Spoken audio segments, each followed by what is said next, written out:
Hello, my name is Ben. I am doing a special supplementary soliloquy, I suppose, on what happened last week to me to delay this podcast. So, when I think of the word supplement, for some reason, it makes me think of the word supplicant, which makes me think of Ghostbusters. Supplicant means a person who asks someone who is in a position of power for something in a humble way. And Ghostbusters was the Voldrani supplicants, which were the Voldrani were Gozer worshippers who were also victims of Gozer's apocalypse in the form of a slow-moving Torb, as Vince Glortho, played by Rick Moranis, said in Ghostbusters. And that kind of reminds me of Ghostbusters Afterlife, which is coming out in November 19th, which is in a few days here. I'm kind of excited about Jason Reitman, who is directing and is basically being handed the reins from Ivan, his father, and having a new take on the Ghostbusters so many years later. Fortunately, we're going to see a lot of the old cast coming back for the movie. Peter Venkman, Ray Stantz, Winston Zeddemore, Dana Barrett, and Janine Melnitz are all going to be back in the new movie. It looks like they are being very secretive about what their parts are going to be in the movie, but if you look at the trailer, it's an amazing trailer. So check out the Ghostbusters Afterlife trailer. That's kind of beside the point. That's kind of a side note that's very vague. But this is about why I was delayed on getting the podcast out this week. I am getting older, and one of my favorite comedians is Jake Johannsen, and in one of his bits on the special of his called I Love You, he said something to the effect of, when you go to bed and you didn't do anything crazy the day before and you wake up with some sort of athletic type injury, that's when you know you're getting old. And that's what happened to me on Wednesday. I went to bed. I felt a little bit of, just general sensation of tightness in my left side. And when I woke up Wednesday morning, I was in some major pain. And so that kind of, I tried to get as much as I could done, but I couldn't do anything on Wednesday, and Thursday I was still feeling sore, and come Friday I was feeling better. I got a massage, but instead of rushing the episode, I decided to just put it off until next week. So I hope that's okay, and I hope, as me being your supplicant, I suppose, I really appreciate a couple of folks from the Online Warriors said, hoped I was okay, and thank you very much, Nerd Bomber, Illegal, and Tech Deck. I really appreciate the concern. I got a nice massage, and I learned a new muscle group called the psoas, which my mnemonic, whenever I think of that muscle group, I'm going to always think of the Suez Canal now, for some reason. And so the psoas, the major, the minor, and the iliacus, they're all in the same area, which is just underneath the front hip area. And apparently that can do a lot as far as when that's massaged to loosen things up. One other place to do the massage is also the glutes. And so, I got focused on that area, and I definitely on Friday felt better, and I feel even better today. So I was recommended to do some yoga. So I don't know about how I feel about yoga, especially involving animals. I have cats. I don't know.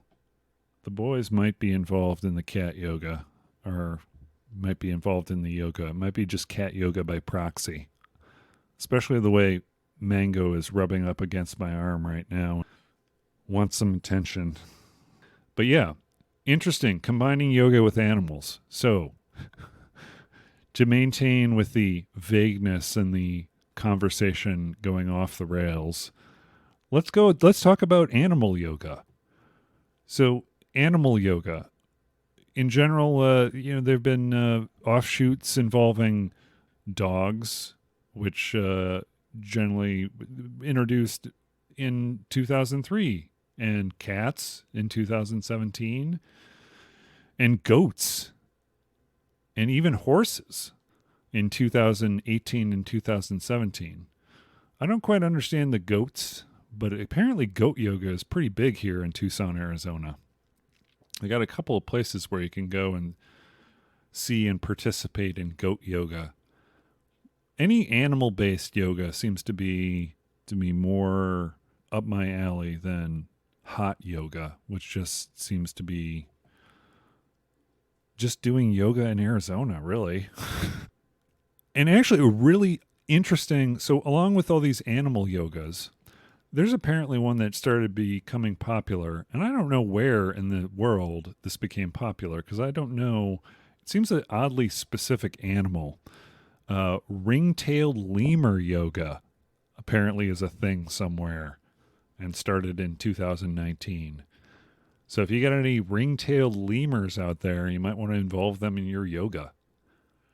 But goat yoga reminded me of, there was a game that was published by Coffee Stain Studios. It was a part of a collective sort of development. Sometimes these development studios have sort of an open house kind of thing where groups of people get together and work on certain projects and then, introduce them to the community. And some of these get made into video games and some of them just kind of, go the wayside. But this one was developed and it was Goat Simulator. And it was published on Windows, Mac, Linux, Android, and iOS in 2014. There are versions for the Xbox 360, the Xbox One, the PlayStation 3, and the PlayStation 4, which came out in 2015, which were ports that were developed by Double 11 Studios. And there's a Nintendo Switch version, which was released in 2019. The whole thing about Goat Simulator is it's sort of an open world game which has a scoring system which is very much like your skateboarding games, like the Tony Hawk series, where you've got a goat and there are objects that are breakable in the environment and you are supposed to wreak as much havoc as possible in this environment. It's generally not up my alley because it's not story-based. I mean, maybe if there's a motivation behind the goat other than hunger, perhaps, I would, a story of the goat and where he came from and his goat family. But I don't think there is. This uses a lot of interesting ragdoll sort of physics and things where you can lick objects and attach to the tongue and all these things, and destruction of your environment around you produces combos. And it sounds like it could be fun for people who enjoy things like Tony Hawk, but wish they were actually a goat, I guess. I don't know. Goat Simulator. If it's up your alley, check it out and get the highest score for destruction. So just to kind of wrap things up a little bit, I just wanted to mention the fact that I just finished with my first playthrough of Guardians of the Galaxy, the new game that came out that was published by Square Enix October 26th of this year, and developed by Eidos Montreal. And it is surprisingly, I mean, it's so well written. The script was wonderful. I had such a wonderful time with the story, just the story. It did have some things in it as far as game mechanics that I don't know, if it slowed the pace. There was a huddle mechanic where you would, as you played as Star-Lord and you used your fighters. You couldn't change between the different members of the Guardians of the Galaxy, but you could order them to do certain things and use their certain powers. So there was sort of a minor kind of leveling up sort of mechanic with the different supporting powers, but mostly they did fighting on their own while you were fighting these groups of enemies. So a lot of what you were doing were dodging and directing your own team members or the Guardians. certain enemies had shields, and you'd have to use certain elemental powers that Star-Lord's guns actually had. And, it had an interesting sort of puzzle-solving element to it when you're traversing the level. And there was some exploration that could be done, but it was mostly to find components to upgrade your powers.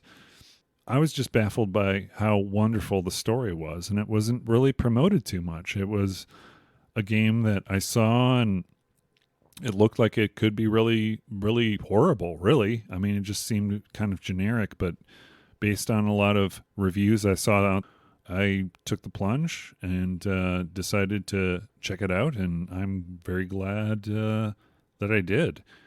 I'm going to have a hard time not making this my game of the year this year, because of all the games I played, this is probably the most compelling story. I mean, the other game that I would put up there on my list would probably be Psychonauts 2, but it filled a different sort of niche for me. It filled sort of a nostalgic sort of feeling. I just was brought back to the first time I played the original Psychonauts, going on 16 years ago. And it was such a wonderful experience then. And the latest version by Double Fine Studios of Psychonauts 2 was worth the wait. And it basically was what I want from a game.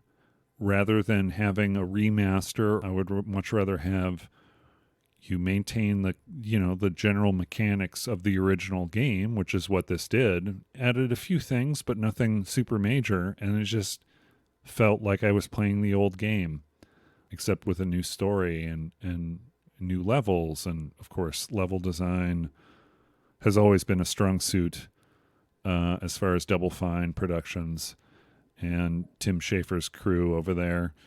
It's just a wonderful game, and I'm glad that all the polishing time when Microsoft Studios picked them up, it seems like it was well worth it. Like any game, it did have its certain things that were missing, but it didn't feel rushed. It felt like it had the right balance. And so, yeah, for me this year, those two games are at the top of my list as far as game of the year, which is slowly approaching.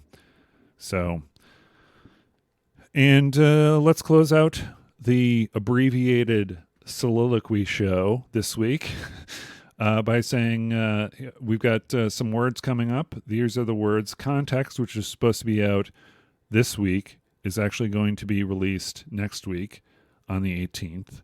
And then coming up in time for the holiday, for Thanksgiving, we've got a special episode with Marilee, who joined me for agriculture, which was a really fascinating episode. And we're doing that on Familia because she has a lot of family stories and things. And I think during the holidays, family is a big part of a lot of the stories we tell and our enjoyment. And sometimes there's drama there, but we're going to try and stick to the funny stuff and the happy and the uplifting. Following that, I had a show with Eric again. We did a show on perspective. Eric's sort of viewpoint on what makes a quality game and my viewpoints are two different things. He's generally game mechanics. I'm generally story-based, but we have a discussion about that, amongst other things. After that, we've got Platform, which I just wrapped up recording with Cheyenne, where we delve deep into things like diving, platform diving, which is the first thing I think of, and then our favorite platformers, platform games, the subgenre that is sort of widely used, and we try and define it a little bit more on what it is and what it isn't. And it was a fun show, even though towards the end there, the boys started getting really active and started interacting in the show, and you'll hear that, but that's okay. They're the boys. We let them do what they want. Mango and Bash, they can do what they want. And my little babies. But then also, following that, we've got a really cool show that I'm really excited about recording, that I'm going to be recording next week. with my next door neighbor, and she is getting into her degree is in language. She's originally from Brazil and spoke Portuguese, and then started, I don't know how she, when she learned English, but we'll discuss that. And she is doing her dissertation on languages and how languages, mostly like how things are arranged in language, and how when you rearrange a sentence or say it in a certain way, how things can be interpreted multiple ways, which is basically just a really interesting exploration about languages and what they do and what they're used for. I'm looking forward to giving all that content to you coming up. So, thank you for hanging tight there and, dealing with my age. I mean, it happens, right? We get older, we start getting the aches and the pains and the things coming. So once again, thank you to everyone who helped me out during that situation. More specifically, my friend Michaela, who got me a heating pad and got me some pain relievers the day that I had that, and then some thank you for a little bit of emotional support from Cheyenne, who helped me with my feeling a little bit disappointed in myself for not being able to provide an episode for you this week. So, and I know, things happen, but I like to keep it consistent for you guys who listen. So in any case, I appreciate all your likes and follows and all that stuff, and tell your friends, and because I really enjoy doing this. It's just such a wonderful thing for me creatively, and helps me deal with things, and I hope you get something out of it and learn some stuff. So thank you so much for joining me on this Soliloquy supplemental episode 22 dot question mark. Insert your favorite fraction here. We will see you next week for context. Thank you very much for joining us, and I'll see you then. See ya. Well, I'll